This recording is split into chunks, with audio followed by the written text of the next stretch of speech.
All right, so we're back here with the 68 Charger. We have Adrian off today, so we finally have some time to talk about it and check out the progress that's been made. So we've got James here checking it out, just so he could get an update on it for himself, because he hasn't seen it in a couple months now. Right, and I missed this car because I got to drive it in its original form, which was totally kick-ass, right? I mean, the brakes were not that great, and, you know, it was a little bit wonky in the steering, but it was still fun, you know what I mean? So That's still the same. well, we haven't changed that. It's not going to be, right? Because it's getting a new steering box. Correct. Yeah, yeah. A new steering gear and bushing, whatever. Probably is rebuild necessary, the whole suspension. I saw this engine out, and it looked really nice. Yeah. It was freshly painted orange. I can't remember if the accessories were hanging on it, but I remember Adrian struggling with the fitment of that water pump. Right. Yeah. The water pump pulley. So it comes set up for all 440s. It doesn't really matter the chassis, per se. They have it for a year span, and then they sell you whether you're doing a mechanical fan or an electric fan. We're doing a mechanical clutch fan, so we had to machine the spacer to get the clutch fan away from the radiator, but then also not have the spacer machined so much that it then touches the accessories. That's so not make sense to me, because there's a living room worth of space in this thing. Once you start adding the pieces going forward, the space just, I mean, we put the battery in here and the final hoses, and everything's taken up minus this big area that they do nothing with. Yeah. So I guess it would have been okay to push everything forward to give them more space, but that would have threw everything Right, and that's off. what we were talking about. Like, if these manufacturers would say, hey, it sort of fits, you're going to have to work at it, not it's a bolt-on kit ready to, nothing's bolt-on. It doesn't matter who it's produced by. Anything that's mass-produced is not bolt-on for the masses. You have to modify stuff to get it to fit. I mean, if that was the case, we would have put, like, older Cadillacs, they have the option of a radiator in front of the radiator support or behind. Oh, nice. Yeah. If we had that, and then a shroud going from the radiator, I mean, that's another 4 inches. You have clear room to put the radiator here. It would need a different support bracket. Okay. Okay. But yeah, it'd solve a ton of clearance issues. Got it. And you said this is made for 440s, so they don't know what chassis it's in. But they could have still made this a little more compact. I think it could have been, with the accessories, a little bit closer to the motor. Yeah, I mean, top to bottom, everything. It would have actually been nicer too, right? Because check it out, if you would have pushed it back, you would get to see more of it. Right. Right, more of the working, it's all tucked away now and hidden. Yeah. And even if we were to do an E-fan, you would have had to do like an offset setup. So like a 16 on one corner and a 12 on the other. Because of the accessories. Right. So no matter what. Yeah.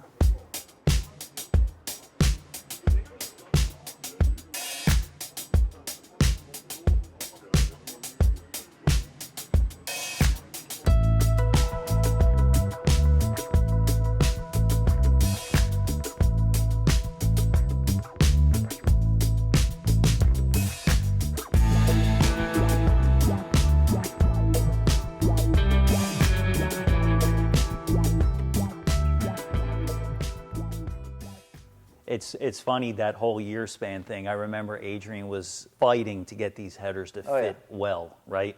And I was talking to him, and he says, yeah, it's from 1965 to 1985 or something like that. It was like whatever it was. It was like a span of years. You know? And it's like, they fit, right? Yeah. And he had to cut and grind and remove and massage and add and I mean, where you beat on one side, if you beat it too much, where it pinches out the volume, you have to cut out the backside and add the volume that you took out. So that's what had to happen on the driver's side, especially, and the spark plug clearance on each bank's third cylinder facing forward. Yep, I remember my time on hot rods putting headers on there, and you're like, well, I can't get the spark plug in. You get to take like a crowbar and you put it against the engine block and and you clearance it, you make room on the, hopefully you don't pinch it and put a hole in it at the same time. Yeah. Especially with the pry bars. Yeah. And then also, there was something going on with the throttle. Oh, right. So when we had the new cable grabbing the wheel like it was intended to be, we would get about this much throttle. And Why? we'd be missing all of this. Like another 25% would be missing. So it'd be like this full throttle with the floor mounted pedal. Oh. To manufacture something in there Uh-huh. was so much more complicated than literally all we did was re-drill the butterfly. So it's pulling at a sooner point, and where it tops out, I there's see. just enough cable where it's not touching, and it goes back. Dude, that's I know. perfect. Yeah. I mean, because otherwise you'd have to take off the butterfly and you'd have to use a new just- cam and Right. Oh, that would be horrible, man.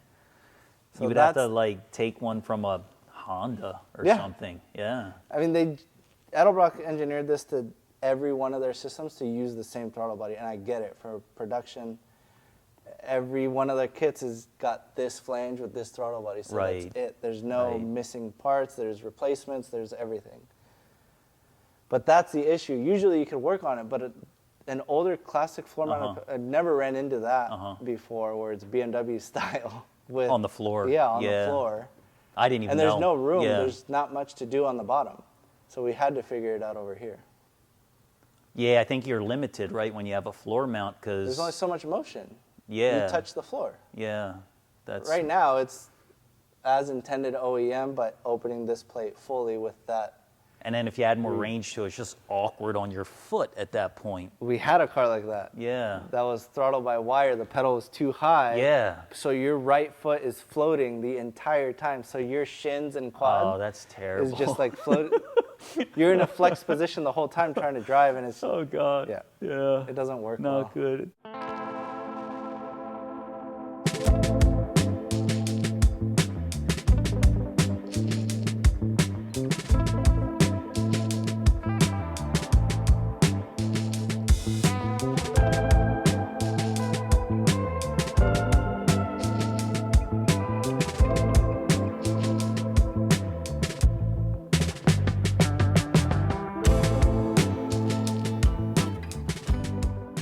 Dude, that throttle body is humongous. I It's can't huge. get over Well, it. and that's our man. next problem is that we can't figure out. Like, I found a Corvette. I think it's a C7 replacement cold air filter. Oh. That's got a 4.5-inch mouth, Uh-huh. but it's 15 inches this way and 6 1/4 this way or something. So the accessories and the fact that we had to machine the spacer to be closer so we could come in contact with the blade. Right. I think ultimately we're gonna have to do like a 4-inch tight radius pie cut tube. Yeah. But And then you do don't. a You can't cone come filter. this way, right? Yeah, you gotta yeah, go we're that gonna- way. no, we gotta go that You gotta way. go, but The battery.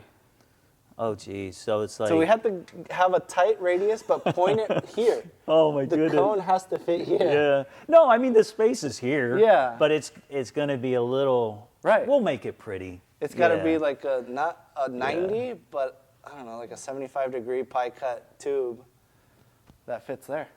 Wow. To be able to get any sort of decent sized filter, we could go straight here, but that's so ugly. Yeah, that's gonna look terrible. So ugly. Yeah. I like the Corvette one that I found, but like I said, it'll hit the You fan. gotta show it to me. It'll hit the fan. Yeah. We'll throw it up in the link just to see what we could have tried to use, but there's a lot of things we would have to adjust. Yeah, there's There's not the a lot fan. Of room This here. the direction that this is the water neck is pointing, because that filter has got a 6-inch diameter, so it's already sitting down here right above this bolt, which makes contact with this. But I mean, it'd be Again, too much man, work around. It's so weird because there's just so much know. room, I but know. now there's no room. I know. And I see they had to make this angle down because of how high of a rise it is. Yeah. They put this straight. There's no more hood clearance. No. So Yeah. Well, that's cool, and I see the air conditioning's all buttoned up. Yep. That's nice. that's plumbed. We have a couple of the firewall lines to finish hooking up with the dryer and the heater system. I think the headers are coming out one more time to clearance for spark plugs, like I said, on that third cylinder of each bank. Right.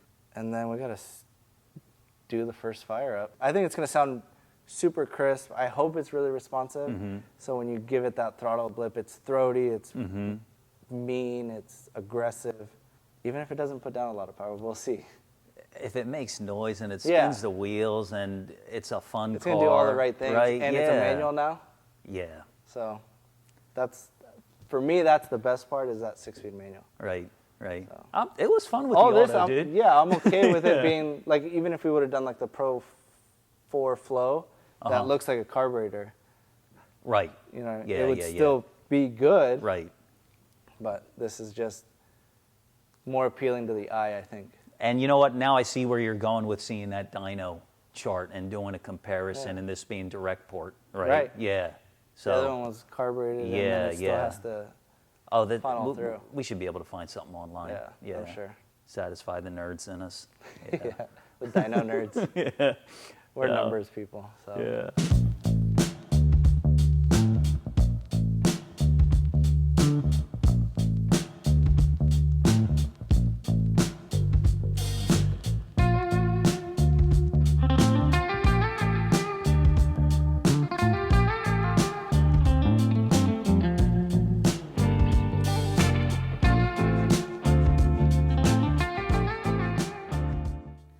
So that's it for this video, guys. We're going to hope for the first fire next week, sometime midweek.